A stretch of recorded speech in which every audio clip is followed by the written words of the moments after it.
Boas-vindas a mais uma aula de esclarecimentos. Existe a vocação mais importante? Sabe aquela ideia que a gente ouve desde sempre de que existem caminhos de vida que são, assim, mais valiosos que outros? Aquele pensamento de que algumas vocações são mais santas, sabe? É uma crença super comum, bem antiga mesmo.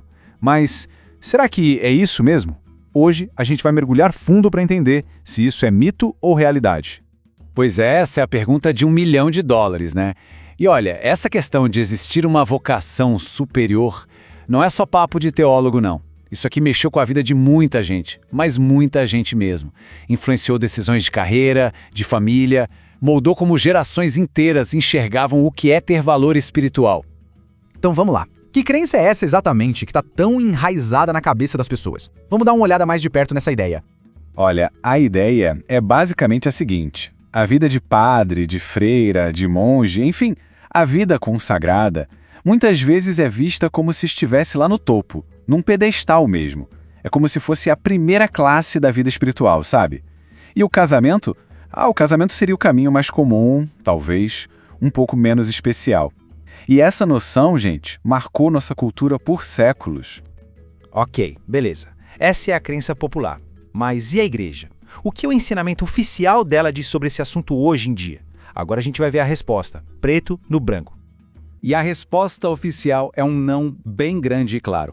A igreja ensina que não existe uma hierarquia, uma escadinha de vocações quando o assunto é santidade. Essa ideia ganhou muita força principalmente depois do Concílio Vaticano II, que foi um baita momento de renovação.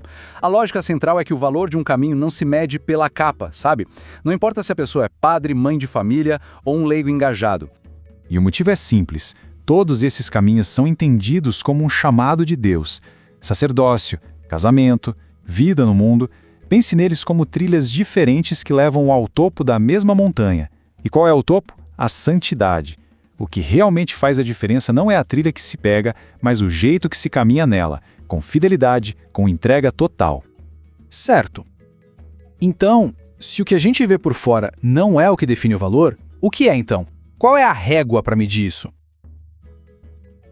Bom, agora a gente chega no coração de tudo, naquilo que é a verdadeira medida.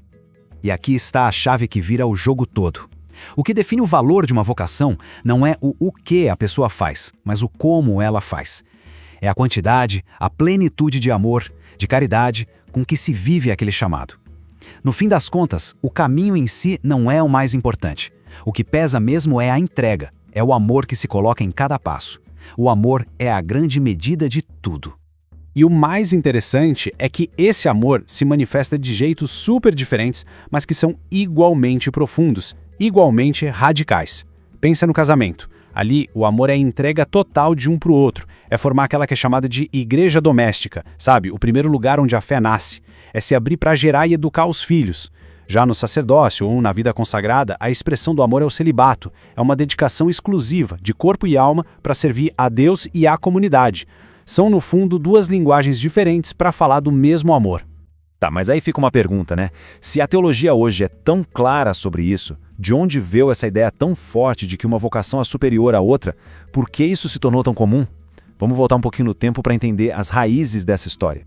Foram basicamente dois grandes fatores que ajudaram a criar essa percepção. Primeiro, durante muito tempo na história, o celibato foi muito valorizado, visto como um sinal mais radical, mais visível, de entrega total a Deus. E segundo, o papel do sacerdote na comunidade sempre foi muito central, muito visível, principalmente por causa dos sacramentos, como a Eucaristia. Essa posição de destaque acabou naturalmente criando uma impressão de que aquele era um caminho superior, mesmo que essa não fosse a ideia teológica por trás.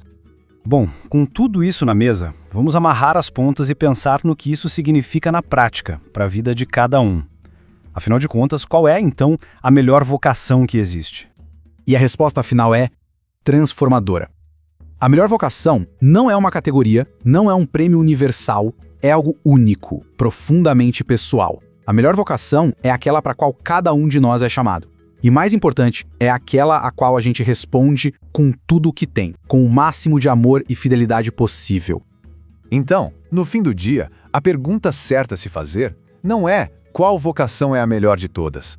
A pergunta de verdade é qual é o meu caminho, o caminho de cada um, para viver o amor do jeito mais pleno possível. É uma mudança de perspectiva gigantesca, né? Tira o foco da competição, da comparação e coloca na resposta pessoal. É um convite para cada um florescer exatamente onde foi plantado. Inscreva-se no canal e não viva com dúvidas!